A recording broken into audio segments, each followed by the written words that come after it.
अस्सलामुअलैकुम। Programme night addition में हम आपको खुशामदीद कहते हैं। नाजरीन, मुल्क में बढ़ती महंगाई हुकूमत की मुश्किलात में इजाफा कर रही है। वज़ीर आज़म इमरान खान तमाम तर दावों के बावजूद महंगाई को कंट्रोल करने में अभी तक तो उनकी जो पॉलिसीज़ हैं वो नाकाम दिखाई दे रही हैं। अगर आदाद शुमार की रोशनी में पाकिस्तान की मुआशी सूरत हाल का जायज़ा लिया जाए तो दुनिया के इक़्तिसादी मंजरनामे 2020 में IMF ने रवां माली साल के दौरान पाकिस्तान की शरह नुमू GDP का 1%, अफराते ज़र की औसत शरह 8.8% और करंट अकाउंट खसारा 2.5% रहने और बेरोज़गारी 0.6% से बढ़कर कहा गया है कि ये 5.1% हो जाएगी। ये पेशनगोई की गई है।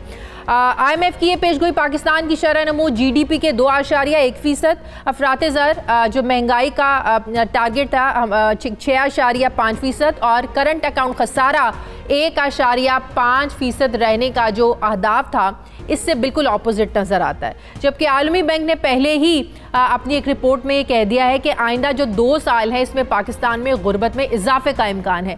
पाकिस्तान में महंगाई को जांचने का पैमाना कंज्यूमर प्राइस इंडेक्स है, जिसे आमतौर पर CPI कहा जाता है। CPI बास्केट के मुताबिक एक पाकिस्तानी औसतन 34.58% जो है ये खाने पीने की अशिया पर खर्च करता है और 26.68% जो है ये मकान के किराए में, बिजली, गैस, पानी के बिल और ईंधन पर तवानाई के जो अखराजात हैं उन पर खर्च होता है।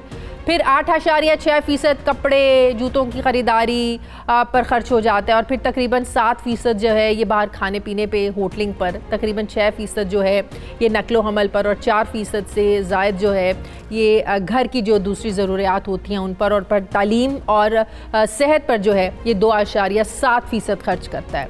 ये मैं औसतन एक पाकिस्तानी शहरी के आपको अखराजात के तनासुब बता रही हूँ। पाकिस्तान में हालिया हफ्तों में महंगाई की शरह में इजाफे की जो बड़ी वजह है ये फूड इन्फ्लेशन है, यानी ग़िज़ाई अशिया की कीमतों में इजाफा होना है। मुल्क में बढ़ती महंगाई की इस लहर को अब वफाकी काबीना के इजलासों में भी बहुत ज़्यादा इसको शिद्दत से महसूस किया जा रहा है। कल भी वज़ीर आज़म ने वज़रा को महंगाई में कमी के लिए हंगामी इक़दामात की यकीन दहानी कराते हुए कहा कि महंगाई माफिया को देख लूँगा, सारी तवज्जो इसी पर है, सूरत हाल में खुद मॉनिटर कर रहा हूँ, रिलीफ के लिए सरकारी मशीनरी मुतहरिक करेंगे। वज़ीर आज़म के महंगाई के खिलाफ इक़दामात अपनी जगह, मगर माशी माहिरीन के मुताबिक हुकूमत अभी तक ये फैसला नहीं कर सकी कि आखिर मुल्क में महंगाई की असल वजह है क्या। ज़ख़ीरा अंदोज़ी है, स्मगलिंग है या फिर सप्लाई और डिमांड का फ़र्क है? महंगाई की असल वजह क्या है? वज़ीर आज़म अपोजिशन के एहतजाज को करप्शन छुपाने की कोशिश समझ रहे हैं, जबकि आज इस्लामाबाद में ही महंगाई के सताए हुए सरकारी मुलाजमीन तमाम तर रुकावटें तोड़कर पार्लियामेंट हाउस के सामने आज सरापा एहतजाज बने हुए थे। एहतजाज करने वालों में all Pakistan clerk association, lady health workers और मुख्तलिफ यूनियंस के नुमाइंदे शामिल थे। मुजाहिरीन ने हाथों में प्ले कार्ड्स और बैनर्स उठा रखे थे जिनमें सर्विस स्ट्रक्चर को बदलना, पेंशन, लाइफ इंश्योरेंस देने, तनख्वाहों में इजाफे और फिर इंसदाद पोलियो मुहिम में तहफ़्फ़ुज़ देने के मुतालिबात दर्ज थे। एक तरफ तो ये सूरत हाल है तो दूसरी तरफ कोरोना की दूसरी लहर ने अपना असर दिखाना शुरू कर दिया है और कराची में कोरोना वायरस फैलने के खदशे के पेश नज़र डिप्टी कमिश्नर ज़िला वस्ती की जानिब से तमाम हफ्तावार बाजारों को बंद करने का नोटिफिकेशन जारी कर दिया गया, जबकि इसके बरक्स हुकूमत मुल्क भर में अपोजिशन को एहतजाजी जलसे करने की इजाज़त दे रही है। यानी कोरोना वायरस की वजह से ताजिर रोजगार नहीं कमा सकते, मगर सियासी जमातें सियासत ज़रूर कर सकती हैं। आखिर ये दोहरा मेयार क्यों है? इस सब पर मैं बात करूँगी। मुझे ज्वाइन किया है वफाकी वज़ीर बराए मनसूबाबंदी असद उमर साहब ने। अस्सलाम वालेकुम, बहुत बहुत शुक्रिया असद उमर साहब आपका। असद उमर साहब, बज़ाहिर तो इस वक्त हुकूमत के लिए 2 बड़े चैलेंज हैं, एक PDM की तहरीक है, दूसरा महंगाई है। मैं दोनों पे बारी बारी आपसे बात करूंगी, लेकिन पहले ज़रा PDM पे बात कर लेते हैं। अब PDM का एक एजेंडा है, एक ही एजेंडा है कि हुकूमत को घर भेजना है। इस हुकूमत को हुकूमत करने का, इक़्तिदार में रहने का कोई जवाज़ नहीं है। अब जो तहरीक शुरू होने वाली है 16 अक्टूबर को, परसों जलसा भी होने जा रहा है, क्या हुकूमत कोई इरादा रखती है PDM में शामिल जो अपोजिशन जमातें हैं कि उनसे बातचीत की जाए, उनसे पूछा जाए भाई आप लोगों का मसला क्या है, क्यों सड़कें नापने के लिए निकलना चाहते हैं? मुल्की से हालात को देखिए, आप मैशत को देखिए, आपको जो मसाइल हैं आप मिलकर बैठकर हमारे साथ बात करें। कोई ऐसा इरादा है आप लोगों का, या बस आप लोगों ने सोच लिया कि जो करना है, जहाँ निकलना है, जो करना है करने दो इनको? देखिए जी, PDM ने 2 वजूहात बताई हैं कि वो इतने ज़्यादा इस वक्त नाराज़ क्यों हैं। एक वो कहते हैं कि ये इलेक्शन जो था ना, वो इलेक्शन जो है वो रिग्ड था, तो चले रिगिंग वाले इनके इल्जाम को भी देख लेते हैं। रिगिंग, और जाहिर है कि ये सारा सब जिसको लीड कर रहा है वो मुस्लिम लीग नून कर रहे हैं, क्योंकि पीपल्स पार्टी की तो पंजाब के अंदर कोई है नहीं, सिंध के अंदर है, सिंध में तो हुकूमत बना के बैठे हुए, उधर बिल्कुल JUI फारिग है KP के अंदर। सो पंजाब का PMLN का मसला जी। कुल 141 कौमी असेंबली की सीटें पंजाब के अंदर, मुस्लिम लीग नून ने जो पिटीशंस फाइल की हैं कोर्ट के अंदर वो कुल मिला के 11 है, जबकि 2018 इलेक्शन में कौमी असेंबली की पंजाब से जो सीटें हैं उस 141 में से 13 सीटों के ऊपर तहरीक इंसाफ की पिटीशन रखी हुई है। तो ये जाहिर है इलेक्शन जिस वक्त हुआ था तो उस वक्त उनको कोई बड़ी दांदी नजर नहीं आई थी, और वैसे भी 2 साल गुजरने के बाद सबको पता है ये कहने वाली बात है, इससे कोई ताल्लुक कोई नहीं। दूसरी बात जो है, जो असल बात है, जो उनका इस वक्त दुख है वो ये है कि उनको जो इतनी मेहनत से उन्होंने दौलत कमाई इक़्तिदार में आने के बाद, और वो पैसा जो है वो कभी किसी पापड़ वाले के पास से निकलता है, कभी फलूदे वाले के पास से निकलता है, वो पैसा बचाने की वो तगोदो के अंदर लगे रहे। उसके अंदर उनकी एक उम्मीद कायम थी, एक जिंदा थी आज से महीने 1.5 महीने पहले तक कि शायद कोई NRO मिल जाए। पहले तो वो कहते थे हमने आज तक NRO मांगा कहाँ है, फिर उनको मजबूरन वो NRO लिख के हमें देना पड़ा, और वो उस शक्ल में था कि नैब कानून के अंदर जो 36 आर्टिकल्स, उसमें से 34 आर्टिकल्स के अंदर उन्होंने तरमीम मांग ली कि जी ये कर ले ताकि हमारी कोई भी चोरी अंदर पकड़ी ना जा सके। ये तो हमें भी याद है जब फैटफ कवानीन के हवाले से हुकूमत और ऑपोजिशन के दरमियान बात थी, डिस्कशन चल रही थी, तो ऑपोजिशन ने नैब कवानीन के हवाले से जो आप भी बात कर रहे हैं 34-35 पॉइंट्स में कहा कि इसको बदल दिया जाए, तब्दील किया जाए, उनकी डिमांड थी। लेकिन फिर भी हम जानते हैं, आपको भी पता जा रहा है, फिर ऑपोजिशन ने फिर भी कवानीन में साथ दिया। आप वाकई हुकूमत समझती है कि अगर हुकूमत नैब कवानीन में तब्दीली की जो डिमांड थी, जितने पॉइंट्स, जितने तरमीम वो चाह रहे थे, अगर आप वो लोग कर लेते, हुकूमत ऑपोजिशन की डिमांड वो मान लेती, तो आज ना PDM बनती, ना इत्तेहाद होता, ना तहरीक चलती, ना जलसे होते, अगर आप लोग ये मान लेते? उन्होंने तो जी सीधा, उन्होंने बात ही हमसे सीधी ये की थी, ये करोगे तो फिर हम बात करेंगे। उसके खैर बात तो कर ली, लेकिन उन्होंने साथ नहीं दिया जी। अगर आपको याद हो कि सेनेट ने तमाम कवानीन को डिफीट किया, फैटफ के कानून जो है, सेनेट जहाँ के अपोजिशन की मेजॉरिटी है, अक्सरियत है, उन्होंने तमाम ने इन कवानीन को शूट डाउन किया। उसके बाद वो ज्वाइंट सेशन बुलाए गए, ज्वाइंट सेशन के अंदर लास्ट पे तो उन्होंने वोट काउंट भी मांगा, वो वोट काउंट हार गए। इनके अपने बंदे जो हैं वो उस मुल्क के खिलाफ वोट डालने के लिए नहीं आए, तो इसमें हमारा क्या कसूर है कि इनके 20-25 बंदों का ज़मीर जाग गया और वो वोट डालने के लिए नहीं आए। तो इन्होंने भरपूर मुखालफत की, लेकिन जब वो ब्लैकमेलिंग के लिए नहीं इस्तेमाल कर सके फैटफ लॉ को, तो उसके बाद से PDM भी बन गई, उसके बाद तहरीक भी हो। तो आप पूछ रही थी सवाल कि हम उनके साथ बातचीत, हम हमेशा, हुकूमतों का काम होता है दरवाजे खुले रखना। हुकूमत का दरवाजा आज भी खुला है, कोई भी कौमी मफाद जो है जिसके लिए बात करना चाहते हैं, महंगाई के ऊपर इनकी कोई तजावीज हैं और कोई कानून साजी करते हैं, हम बिल्कुल इनके साथ बात करने के लिए तैयार है। सिर्फ एक हमने बात भूली भी है कि NRO हम नहीं देंगे, उसके अलावा आप जो बात करना चाहते हैं हमसे जरूर बात करें। आपको लगता है कि इनकी तहरीक का आम आदमी के जो मसाइल हैं उससे कोई लेना देना नहीं है? बिल्कुल, आप बता दें ना, देखें वो जो उन्होंने रखी थी नैब की कवानीन, वो तो सबके पास, हर जर्नलिस्ट के पास, हर एंकर के पास उसकी कॉपी मौजूद है ना, वो सबके सामने थी। अगर इन्होंने कोई ऐसी कानून की तरमीम, कोई ऐसी तजावीज रखी हो आम आवाम की, इंसान की जिंदगी बेहतर करने के लिए, तो बता दें वो किधर हैं, और या हम अगर उस पर बात नहीं करने को तैयार। अभी भी 16 तारीख को सेशन शुरू होना है, उसके अंदर आए, तरमीम दें, कुछ तजावीज दें।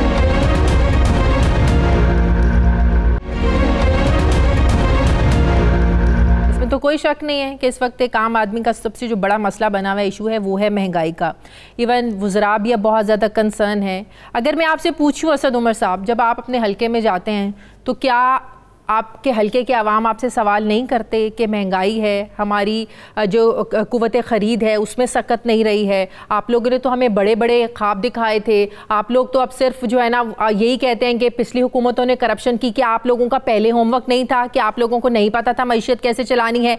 आप जब अपने हलके में जाते हैं तो क्या ऐसी शिकायत, ऐसे एतराज़ात आप लोगों की हुकूमत पर, हुकूमत की नाकामी नहली, आपको ऐसा कुछ नहीं सुनना पड़ता? मैं आपको बताता हूँ कि मैं हल्के में जब जाता हूँ तो मुझे हल्के से क्या सुनने को, 3 चीजें शाजिया जो है सबसे ज्यादा जो मुझे सुनने को मिलती है, मैं ये पिछले 2-3 माह के अंदर की बात बता रहा हूँ। तीन चीजें मुझे मेरे हल्के के अवाम बोलते हैं। एक, वो कहते हैं कि जी जिस तरीके से पाकिस्तान ने कोरोना के साथ मुकाबला किया और दुनिया से सब बेहतर आपने बचाया, लोगों की जिंदगियों को भी बचाया और आपने लोगों की रोजगार को भी बचाया, तो ये बड़ा जबरदस्त काम किया जी, अल्लाह ताला आपको खुश रखे। एक तो ये सुनने को मिलता है। दूसरा, मेरे हल्के में मुझे सुनने को ये मिलता है कि तारीखी तरक्याती काम हो रहे हैं जैसे इस हल्के ने कभी दोबारा नहीं देखे। और तीसरा ये सुनने को मिलता है कि महंगाई जो है वो बहुत बड़ी परेशानी का बायस है। ये तीनों चीजें हैं, दो चीजें जो है वो तारीफ की होती हैं, एक चीज जो है वो परेशानी की होती है। ये तीन चीजें सुनने की मिलती है। हमें कोई ये होमवर्क का नहीं सवाल पूछता, क्योंकि अवाम जो है ना ग्राउंड पे उनको पता है कि क्या सूरत हाल थी। उनको पता है कि ये महंगाई भी जो है ये पहली दफा नहीं है। वो आजकल सोशल मीडिया के ऊपर घूम रही भी रहे होंगे, आपने देखा होगा मुस्लिम लीग नून की अभी जो हुकूमत गुजरी है उसकी अखबारों की हेडलाइंस क्या आती है, टीवी पे प्रोग्राम क्या हो रहे थे, किस तरीके से महंगाई का शोर हो रहा था उससे पहले पीपल्स पार्टी के वक्त में। सो परेशानी जरूर है, लेकिन उनको ये भी पता है कि इस परेशानी की ना ये पहली दफा पाकिस्तान के अंदर चैलेंज आया है, ना इसकी जिम्मेदार जो है वो इमरान खान को ठहरा। असद उमर साहब, अब इकोनॉमी के नंबर्स को आपसे बेहतर कौन समझ सकता है? अब जितना थोड़ा बहुत इकोनॉमी को मैं समझती हूँ या मैंने थोड़ा बहुत पढ़ा है वो ये कि अभी जो हमें किल्लत का सामना है, जो ग़िज़ाई अशिया खुरदोश की किल्लत का सामना है, शॉर्टेज कह ले, अब सप्लाई एंड डिमांड का ही ज़ाहिर सारा फ़र्क है। जब डिमांड बढ़ जाती है और सप्लाई नहीं होती है तो ज़ाहिर है महंगाई बढ़ जाती है, कीमतें जो है ना वो बढ़ जाती हैं। अब ये जो शॉर्टेज सामने आ रही है, क्या ये ज़ख़ीरा अंदोज़ी की वजह से है? हमें तो कहा जा रहा था जी गंदम भी वाफिर मकदार में है, गन्ने की पैदावार भी वाफिर मकदार में हुई है, फिर हमें पता चलता है जी हम तो एक्सपोर्ट भी कर देते हैं, एक्सपोर्ट इसलिए करना है जी हमें डॉलर्स मिलेंगे, फिर पता चलता है जी हमारे पास शॉर्टेज हो जाती है, किल्लत हो जाती है। तो क्या वजह है? हमारी अपनी इनकॉम्पिटेंसी कहाँ पर है कि हमें पता ही नहीं चलता कि हमारी अपनी ज़रूरत कितनी है और हम ये जाँच पड़ताल किए बगैर हम एक्सपोर्ट करना शुरू कर देते हैं और फिर जो है ना वो शॉर्टेज का सामना जो है ना हमें करना पड़ता है। क्या ये हमारी इनकॉम्पिटेंसी नहीं है कि हमारा ही होमवर्क नहीं होता, हमें नहीं पता होता कि हमारे पास कितना स्टॉक है, कितना हमें देना है या कितनी हमारी अपनी ज़रूरत है? अच्छा, इसके अंदर मैं आपको थोड़ा सा ज़रा सा टेक्निकल है जवाब, लेकिन मैं थोड़ा सा तफसील में अगर आप दें कोशिश करूंगा कि सादा तरीन अल्फाज के अंदर समझाओ। देखिए, अफरात ज़र को जिस तरीके से देखा जाता है दुनिया के अंदर बशमूल पाकिस्तान के अंदर, उसको दो हिस्सों के अंदर तकसीम किया जाता है। एक, उसको अंग्रेजी में कोर इन्फ्लेशन कहते हैं, आप ये समझिए उमूमी अफरात ज़र जो है, और उसमें फ़र्क सिर्फ ये होता है उसको अलग देखा जाता है, और जो खाने पीने की अशिया या तमानाई की अशिया हैं उनको अलग देखा जाता है, बिकॉज महरिकात मुश्किल अलग अलग होते हैं। तो इस वक्त पाकिस्तान में कोर इन्फ्लेशन अभी आखिरी महीने की जो थी वो 5.6% थी, जो पाकिस्तान की तारीखी औसत से कम है। जो मसला इस वक्त महंगाई का आ रहा है, पिछले चंद माह के अंदर जो नजर आया है हमें, ये दिसंबर, जनवरी, फरवरी के अंदर भी नजर आया था, उसके बाद बेहतरी हुई और अब दोबारा से नजर आ रहा है। ये तमाम का तमाम है अशियाए खुर्दोनोश के अंदर।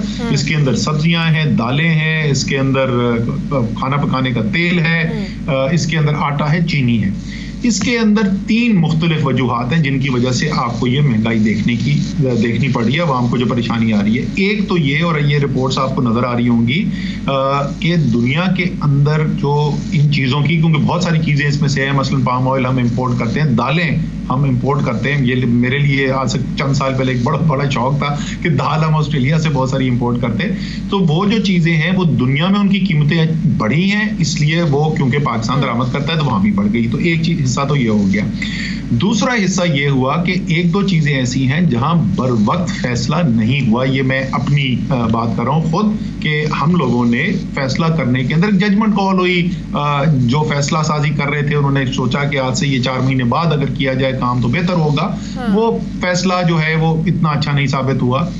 तो कुछ उसका आंसर भी है, ऐसा नहीं है कि हम बिल्कुल परफेक्ट लोग हैं और हम हर काम परफेक्टली कर रहे हैं। और तीसरा हिस्सा जो है वो ये है कि जो इस वक्त ज़ख़ीरा अंदोज़ हैं, जो कार्टल्स हैं, जिनके ऊपर क्रैकडाउन किया जा रहा है जैसे पाकिस्तान में पहले कभी भी नहीं किया जा रहा, तो क्योंकि उनकी भी बका की जंग है तो वो भी पूरा हुकूमत के साथ मुकाबला कर रहे हैं, और मुकाबला कर रहे हैं ज़ख़ीरा अंदोज़ी करके और महंगाई करके। मैं वो स्पेसिफिक उसके अंदर नहीं जाऊंगा कि कौन सी चीज़ के अंदर क्या हो रहा है। ये मुख्तलिफ महरक़ात हैं, और जैसे मैंने कहा कल वज़ीर आज़म अब इसको खुद ही लीड कर रहे हैं, और कल उन्होंने 2 घंटे से ज़्यादा की मीटिंग की और उन्होंने आपको जैसे पहले ऐलान किया था 1 हफ्ते के अंदर अंदर वो इसके ऊपर एक्शन भी चाहते हैं कि फैसले होने शुरू हों। उनको भी एहसास है कि वाकई इस वक्त अवाम को महंगाई की वजह से परेशानी हो रही है। अब इससे आगे जरा आ जाए। अब महंगाई को, जाहिर है महंगाई है तो इसको रोकना भी है। अब उसको रोकने के लिए जो हिकमत अमली नज़र आ रही है या जो तनकीद भी आप लोगों पर मीडिया में भी हो रही है, ऑपोजिशन भी कर रही है कि भाई ये टाइगर फोर्स का टास्क नहीं है। टाइगर फोर्स कैसे महंगाई को कंट्रोल कर सकती है, उनके पास क्या पावर्स हैं, क्या पावर्स आप लोग उनको देंगे? टाइगर फोर्स से करवाना है तो फिर ज़िले इंतज़ामिया क्या वो नाकाम है, क्या वो इनकॉम्पिटेंट है? फिर आपकी जो प्राइस कंट्रोल कमेटियां हैं वो इनकॉम्पिटेंट हैं, उनमें अहलियत नहीं है कि प्राइस जो है ना वो कंट्रोल कर सकें। आप लोगों की अपनी पॉलिसीज़ कहाँ हैं कि टाइगर फोर्स को मैदान में उतारने की ज़रूरत पड़ गई है? नहीं, देखिए जिम्मेदारी तो बड़ी वाज़ेह ना, जिम्मेदारी तो हुकूमत की अरकान की है, हुकूमती इदारों की है, उसमें तो कोई शक ही नहीं है। लेकिन इमरान खान पाकिस्तान में ऐसे वाहिद पॉलिटिकल लीडर हैं, सियासी लीडर हैं, जिनकी आवाज़ के ऊपर एक आम पाकिस्तानी जो है वो बगैर किसी मुआवजे के मुल्क की बेहतरी के लिए टाइम निकाल कर काम करने के लिए तैयार होता है। ये टाइगर फोर्स अगर आपको याद हो तो सबसे पहले बनाई गई थी कोरोना के वक्त में मुकाबला करने के लिए, और मैं पहले भी टीवी प्रोग्राम बता चुका हूँ कि किस तरीके से इस्तेमाल किया था। हमने जी मस्जिदों के अंदर तरावीह के लिए SOPs बनाई, तो 2-2 3-3 लड़के मस्जिद के बाहर जाके बैठ गए, जब नमाजी अंदर जा रहा होता था तो उसको याद दिलाते थे कि जी ये हिफाजती इकदाम हैं, इनका जरूर ख्याल रखें। वो यूटिलिटी स्टोर्स में गए, जी शेल्फों के ऊपर जो जरूरी चीजें खाने पीने की वो मौजूद हैं कि नहीं है, सही प्राइस पे मिल रही है कि नहीं। तो इससे तो देखें एक डिस्ट्रिक्ट के अंदर एक DC होता है, चंद ACs होंगे उस डिस्ट्रिक्ट के अंदर, तो ये सरकारी जो मुलाजमीन है उनकी तादाद महदूद है। इन्होंने कोई अलग को तो फैसला नहीं करना, उसने तो वहां से अगर शेल्फ खाली है या कीमत ज्यादा है उसने उठा के वीडियो भेजना है अपने DC के पास ही। तो काम तो सारा फैसला साजी इन दी एंड वो सरकारी मशीनरी करेगी। ये उसकी एक मावनत के लिए मुझे नहीं समझ में आ रहा इसके ऊपर शायद इतनी तनकीद की जा रही है कि कोई और सियासी लीडर नहीं है पाकिस्तान में जिसकी कॉल के ऊपर इतने लाखों लोग पाकिस्तान में रज़ाकाराना तौर पर काम करने के लिए तैयार हो जाए। अच्छा, वैसे कोरोना में भी जब आप लोगों ने टाइगर फोर्स को उतारा था, पता नहीं कहाँ पे उतारा था, ये भी बड़ी तनकीद हुई थी कि ज़मीनी हक़ाइक़ तो ये थे कि वो कहीं नज़र ही नहीं आती थी। खैर, अच्छा ज़रा अनएम्प्लॉयमेंट की बात कर लेते हैं। बेरोज़गारी के नंबर्स जो हैं वो दिन ब दिन बढ़ते जा रहे हैं। अब IMF की जो हालिया रिपोर्ट आई है जिसमें कहा गया है कि 0.6% से बढ़कर, इस वाले साल की मैं बात कर रही हूँ, जो IMF की रिपोर्ट में कहा गया है कि ये 5.1% तक जो है ना वो होने की उन्होंने प्रेडिक्शन किया, पेशन गोई की है अनएम्प्लॉयमेंट, बेरोज़गारी की।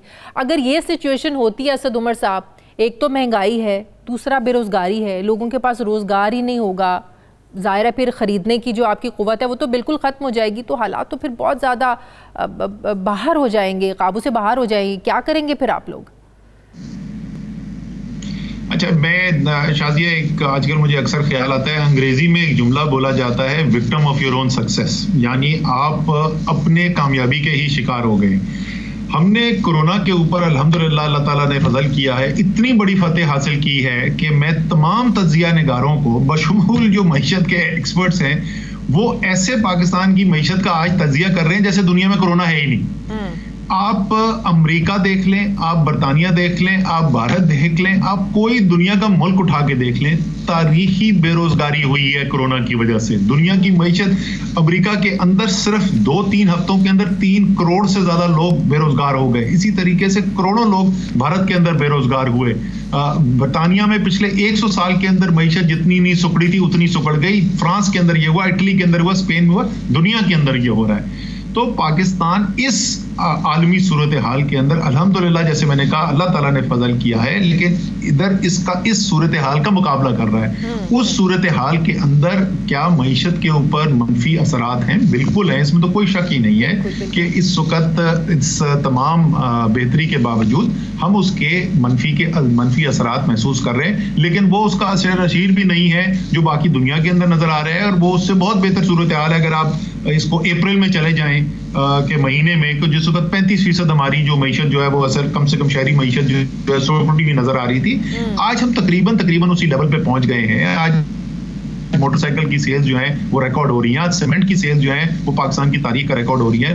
बहैसियत मजबूरी इलाज के जो बड़ी सनत है उसमें 5% पिछले साल की निस्बत इजाफा हुआ है, तो बेहतरी आ रही है। लेकिन फिर भी एक वो हैंगओवर जो होता है, आप समझ लें जो असरात हैं, उसके मनफी असरात जो कोरोना के हैं। इन 2.5 सालों में 1 करोड़ नौकरियों का चैलेंज तो और ज्यादा टफ हो जाएगा आप लोगों के लिए।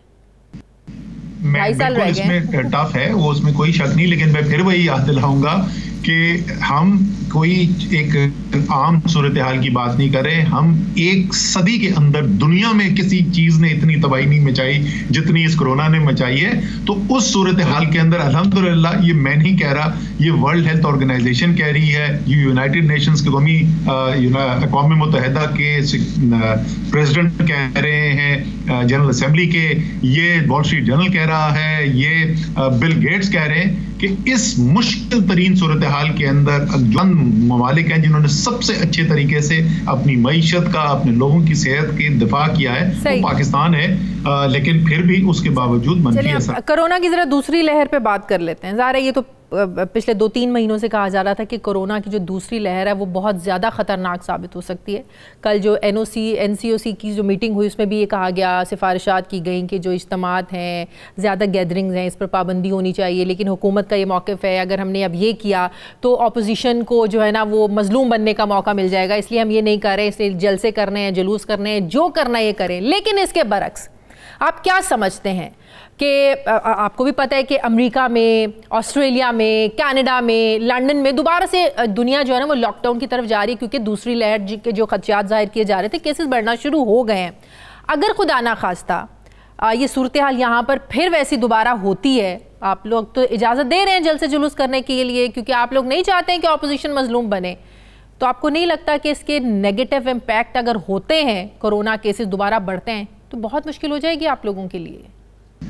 ये जी देखिए, सवाल आपने बहुत अहम पूछा और मैं आपको सच्ची बात बताऊं कि मैं जिस वक्त ये NCOC में पहली दफ़ा ये इशू रेज किया तो उस वक्त तो ये गुजरांवाला का जलसा भी नहीं अनाउंस हुआ था। ये उस वक्त से मैंने तकरीबन 2 हफ्ते हो गए ये बात शुरू की थी।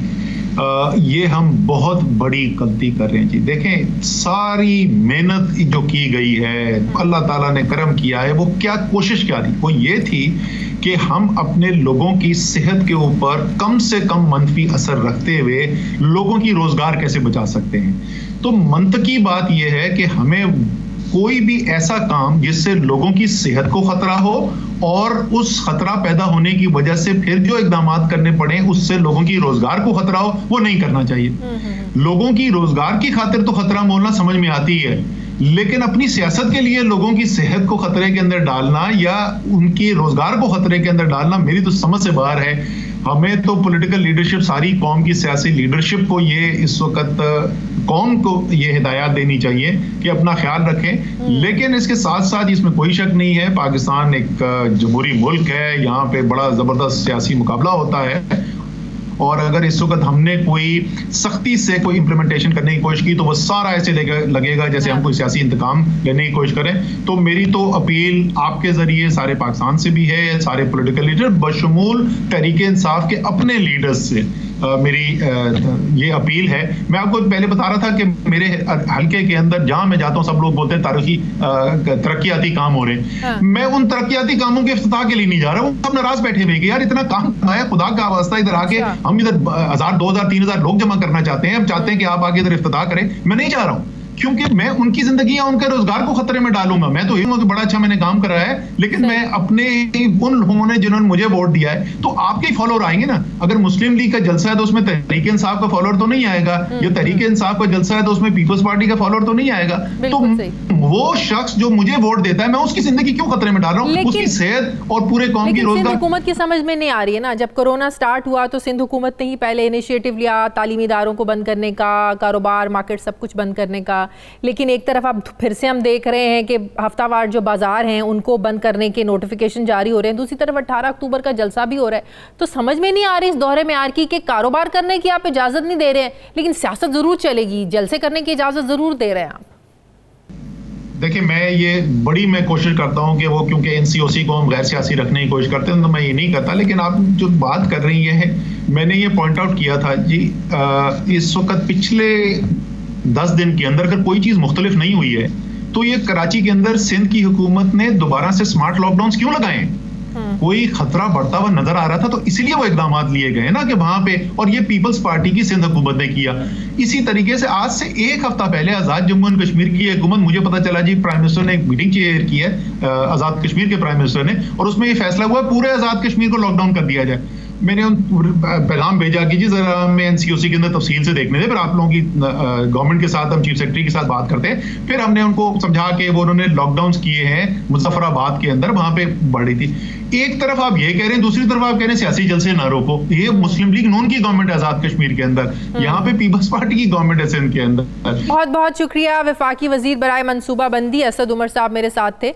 नाज़रीन, मुझे प्रोग्राम में एक ब्रेक लेनी है, वापस आते हैं एक वक्फे के बाद।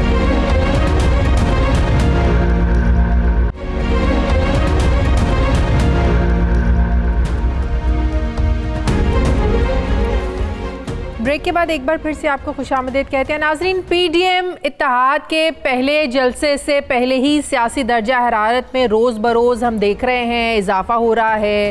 हुकूमत और अपोजिशन की जानिब से एक दूसरे के ख़िलाफ़ लफ्जी जो जंग है ये भी शिद्दत इख्तियार करती जा रही है। वफाकी हुकूमत ने अपोजिशन को जलसे की इजाज़त तो दे दी है, लेकिन अभी तक ज़िला इंतज़ामिया की जानिब से पीडीएम को जलसे के लिए कोई मखसूस जगह अलॉट नहीं की गई है।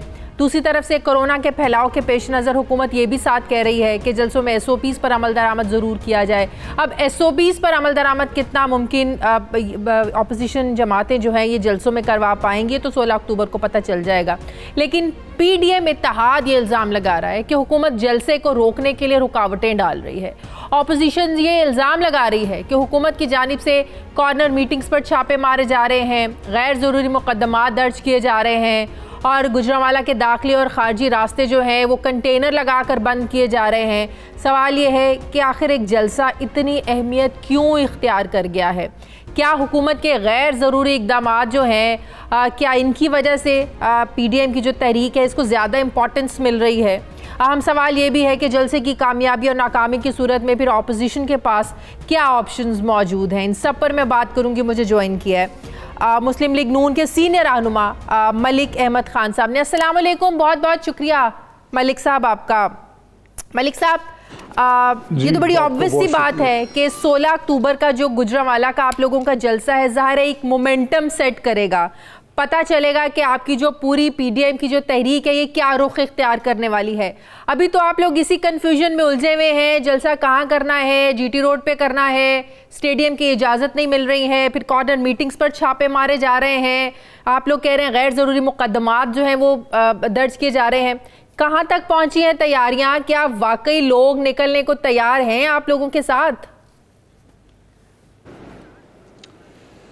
जी आपका बहुत शुक्रिया। देखिए ये जो लोगों के निकलने का सवाल है तो ये तो मैं चंद रोज़ कबल 2-3 दिन पहले गुजरांवाला में था और जो सेंटिमेंट मैंने वहाँ पे देखा है और अक्रॉस द पार्टी लाइन, मेरा तो ज़्यादा इंटरेक्शन मुस्लिम लीग के दोस्तों के साथ रहा और वहाँ पे लोग जो मियां नवाज शरीफ के साथ, मरियम के साथ, शहबाज साहब के साथ जो एक वालिहाना मोहब्बत रखते हैं उसका बड़ा भरपूर मुजाहरा था। और मेरा अपना ये अंदाज़ा है कि ये जलसा गुजरांवाला का पाकिस्तान की तारीख के बड़े जलसों में से एक जलसा होगा। अच्छा। और ये आपने दुरुस्त अपने इंट्रो में कहा कि ये एक मोमेंटम सेट करेगा और ये इनके रोकने से नहीं रुकेगा। ये अपनी पूरी कोशिश कर लेंगे, जैसे मर्जी अगर कहीं कंटेनर लगाएंगे तो कंटेनर की जगह पर जगह जगह जलसा हो जाएगा और ये कई बिलावल भुट्टो शरीक हो रहे हैं इस जलसे में। मौलाना फजलुर रहमान, बिलावल भुट्टो बड़ी लीडरशिप आ रही है जलसे में।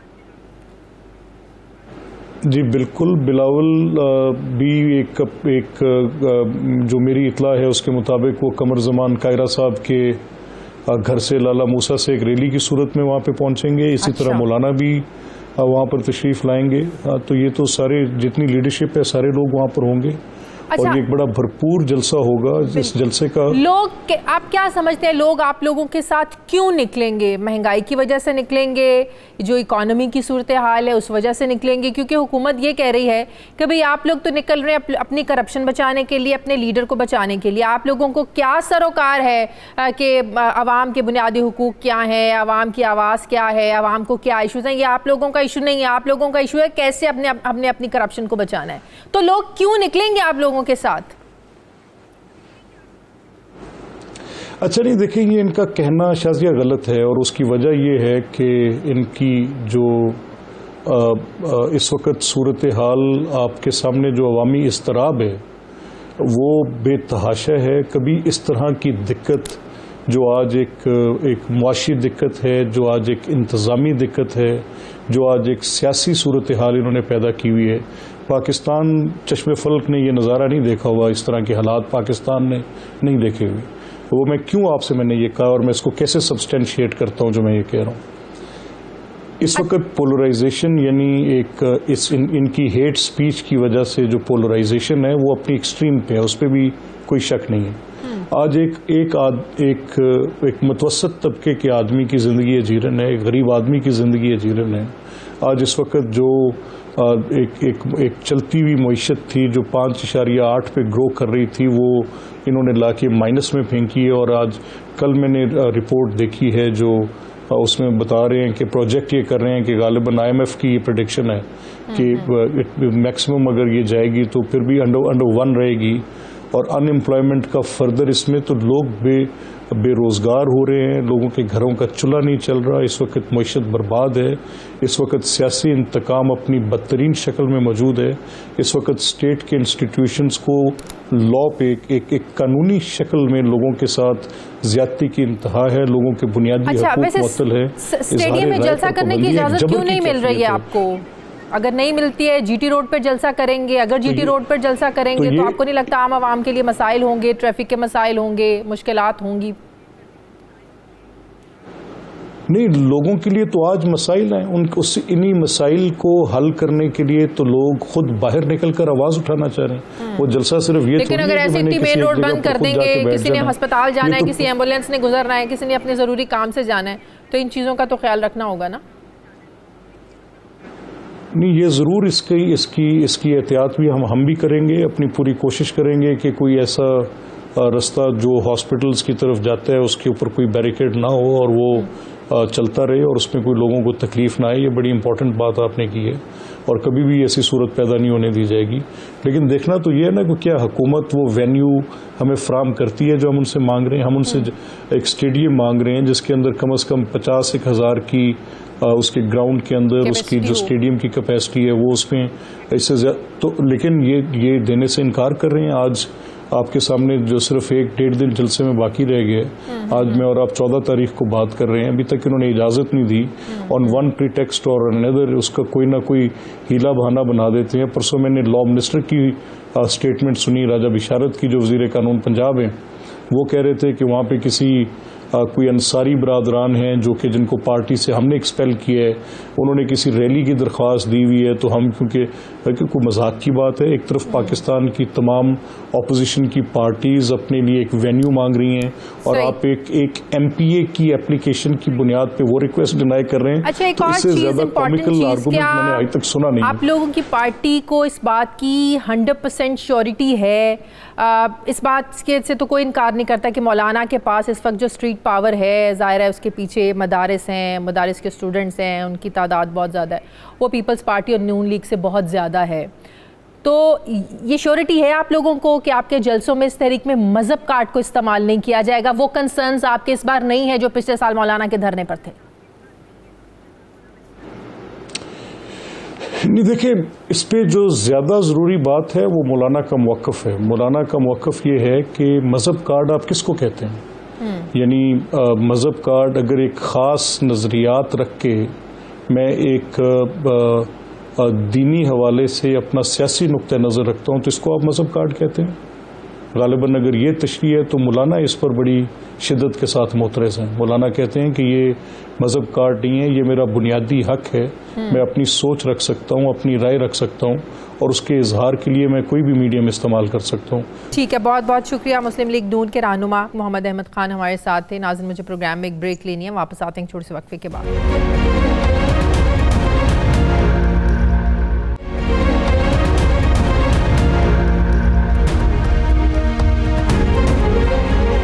ब्रेक के बाद एक बार फिर से आपको खुशामदीद कहते हैं। नाज़रीन, गुज्जरपुरा ज़्यादती केस का मरकज़ी मुल्ज़िम आबिद 1 महीने के बाद बिलाखिर गिरफ्तार हो गया, लेकिन इसकी गिरफ्तारी के बाद एक नया पिंडोरा बॉक्स खुल रहा है। IG पंजाब का ये दावा है कि पुलिस ने मुल्ज़िम आबिद को बड़ी मेहनत के बाद साइंटिफिक तरीक़ेकार से गिरफ्तार किया है, जबकि मुल्ज़िम आबिद के वालिद ने यह बयान दिया है कि 1 रोज़ पहले बेटे से फ़ोन कॉल पर बात हुई, उसे गिरफ्तारी देने पर कायल किया तो वो माना। उनके कहने पर ही आबिद ने घर आकर खुद को पुलिस के हवाले किया। अब सवाल ये है कि पुलिस और आबिद के वालिद के बयानात में आखिर तजाद क्यों है, जबकि CCPO लाहौर उमर शेख की जानिब से पाक फौज की तर्ज पर पुलिस में भी कोर्ट मार्शल मुतारिफ करवाने की तजवीज़ दी गई है। CCPO लाहौर की जो तजवीज़ है ये कितनी काबिल अमल है और क्या इससे पुलिस का निज़ाम वाकई इसमें कुछ बेहतरी आ सकती है, मैं इस पर बात करूँगी। मुझे ज्वाइन किया है साबिक IJ सिंध डॉक्टर शुएब सडल साहब ने। अस्सलाम वालेकुम, बहुत बहुत शुक्रिया शुएब सडल साहब आपका। शुएब सडल साहब, 1 महीने के बाद पुलिस ने गुज्जरपुरा ज्यादती केस के मुल्जिम आबिद को गिरफ्तार किया। कल 70 के करीब छापे मारे गए, 28 टीमें तश्कील दी, स्पेशल ब्रांचेस को शामिल किया, इतने अपने जो रिसोर्सेज थे उनको इस्तेमाल किया। उसके बावजूद आपने भी सुना होगा उस मुल्जिम के वालिद साहब कहते हैं भाई हमने तो खुद गिरफ्तारी दी है, मेरे बेटे ने खुद गिरफ्तारी दी है।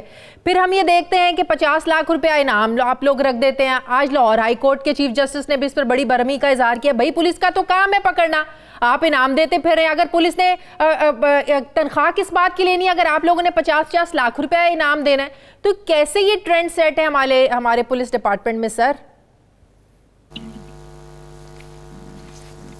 देखें, ये तो अब डिपेंड करता है कि इसमें जो उसकी अरेस्ट हुई है वो वाकई पुलिस की एफर्ट से हुई है, हाँ। या कि उसका जो वालिद क्लेम कर रहा है वो बात सही है। तो दोनों सूरतों को सामने रख के फिर पुलिस के काम में अवार्ड जो है वो दिया जाता है अक्सर, लेकिन डिपेंड्स के जी जैसे मैं कह रहा हूँ कि आपने क्या काम किया है। तो अगर एक काम जो है उसमें कोई कंट्रोवर्सी है तो पहले उसको सेटल करना चाहिए, क्योंकि जो भी अगर वालिद ये क्लेम कर रहा है कि जी मैं खुद उसको छोड़ के आया हूँ या मेरा उसके साथ राब्ता था और मैं उसको लेके आया था, तो इन सारी चीज़ों का एविडेंस होगा। तो एविडेंस जो है वो उनको लेना चाहिए और IG को चाहिए कि इस पे वो एक अलग इंडिपेंडेंट इंक्वायरी करा लें कि किसकी सही है। और अगर जो पुलिस की वर्शन है कि जी ये हमारे जो साइंटिफिक इन्वेस्टिगेशन हमने की है और साथ उसके जियो फेंसिंग और बाकी जो टेक्निक्स हैं वो यूज करके तो हम उस तक पहुंचे हैं, तो फिर उसके बाद वो तो गवर्नमेंट्स को इस तरह के इनकरेज करने के लिए इतनी एफर्ट जो होती है। सही। शुएब सडल साहब, तहरीक इंसाफ हुकूमत ने बहुत दावे किए थे कि पुलिस में इस्लाहात किए जाएंगी, पंजाब पुलिस में इस्लाहात की जाएंगी, KPK की मिसालें दे देकर वो यहाँ पर कहते थे, लेकिन पिछले 2.5 सालों में देखा कि अब छठे IG साहब जो हैं यहाँ पर काम कर रहे हैं। आखिर क्या वजह है आपको लगता है कि पुलिस डिपार्टमेंट में पुलिस इस्लाहात अभी तक नहीं हो पाई हैं? क्यों कोई एक IG कंसिस्टेंसी के साथ पंजाब में काम नहीं कर पा रहा? क्या आपको वजह नज़र आती है कि बार बार IGs को बदलना पड़ रहा है यहाँ पे? देख, उसकी जो मेन वजह है ना, मैं तो सारी उम्र जो है इसी काम में गुजरी है कि भाई इस पुलिस को रिफॉर्म होना चाहिए। हाँ। ये पुलिस जो है ये फॉर डिफरेंट पर्पस बनी थी, वो एक कॉलोनियल ऑब्जेक्टिव था, उसकी रेलेवेंस 47 बाद नहीं, उससे पहले भी नहीं थी लेकिन 47 के बाद बिल्कुल ही नहीं है। तो लेकिन अब देखें, पुलिस जो है ना वो एक सोसाइटल इंस्टीट्यूशन है। हमारे एक सेइंग है कि जी policeman is a citizen and a citizen is a policeman, तो ये बड़ा और तरह का रिलेशनशिप है। अब अगर एक मिसफिट जो निज़ाम है, एनएक्रोनिस्टिक निज़ाम जिसको कहते हैं कि जो किसी और टाइम के लिए था मौजूदा टाइम के लिए है ही नहीं, अगर हम उसको चलाने की कोशिश कर रहे हैं तो हमारा सारा जो गवर्नेंस का सिस्टम है वो एक तो बैठा हुआ है इसकी वजह से। फिर हमारा जो पॉलिटिशियंस हैं वो भी इस तरफ तवज्जो नहीं देते, वो जब पावर में आते हैं तो वो उसको यूज करते हैं पुलिस को दूसरों के अगेंस्ट। जब फिर अपोजिशन में होते हैं फिर कहते हैं कि जी हमें पुलिस तंग कर रही है। तो ये इसका मतलब दोनों बातों के दरमियान में असल जो सियासी पार्टियां हमारा जो पॉलिटिकल कल्चर है, हाँ। हमारा जो सोशल कल्चर है, ये दोनों जब तक इस बात के लिए तैयार नहीं होंगे, हाँ। अब आप देखें ना कि आपने बात की PTI की गवर्नमेंट की कि उन्होंने KP में ये किया और KP में वो किया, हाँ। वो ठीक है, वहाँ वेल इन्होंने शो की, लेकिन KP की पुलिस शुरू से भी डिफरेंट थी। इसलिए कि वहाँ सोसाइटी भी डिफरेंट है। और जैसे ही वही ऑफिसर जिसने उधर पुलिस को कमांड किया था वो पंजाब में आया तो he could not survive more than 2 weeks.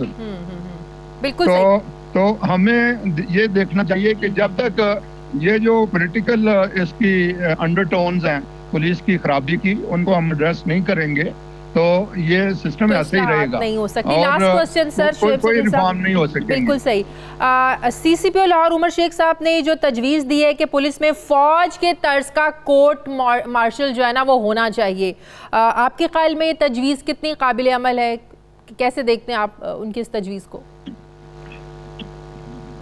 Well जो देखें फ्रस्ट्रेशन है ना सीनियर ऑफिसर्स की पुलिस में जो सर्व कर रहे हैं वो अपनी जगह किसी हद तक वो सही है, और वो ये है कि जो हमारा सिस्टम है उसमें सजाएं बेशुमार मिलती हैं और ज़्यादातर नीचे वालों को मिलती हैं, जो इस हद तक सजाएं मिलनी भी नहीं चाहिए, क्योंकि बहुत बड़ा ये क्राइसिस है कि अगर हज़ारों के हिसाब से लोग जो हैं वो पनिश लेकिन वो थोड़े दिनों के फिर वापस आ जाते हैं, फिर उसी तरह से काम चलना शुरू हो जाता है। अगर एक कोर्ट से नहीं थ्रू होती है उनकी अपील तो दूसरी पे हो जाती है, अव्वल तो जो डिपार्टमेंटल अपील्स हैं उन्हीं में वापस आ जाते हैं। तो ये अव्वल तो सजा मिनिमम देनी चाहिए और देनी चाहिए, वहाँ भी ड्यू प्रोसेस को फॉलो करके जहाँ दी जाए फिर उसको सस्टेन करना चाहिए ताकि उसका कोई डिटरेंट इफेक्ट हो।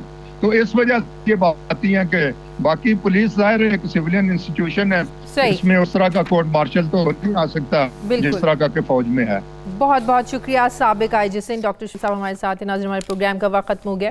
प्रोग्राम के लिए आप हमें फीडबैक ज़रूर दीजिएगा। मेरी आपसे मुलाकात होगी कल, अपना ख्याल रखिएगा। मुझे इजाज़त दीजिए, अल्लाह हाफ़िज़।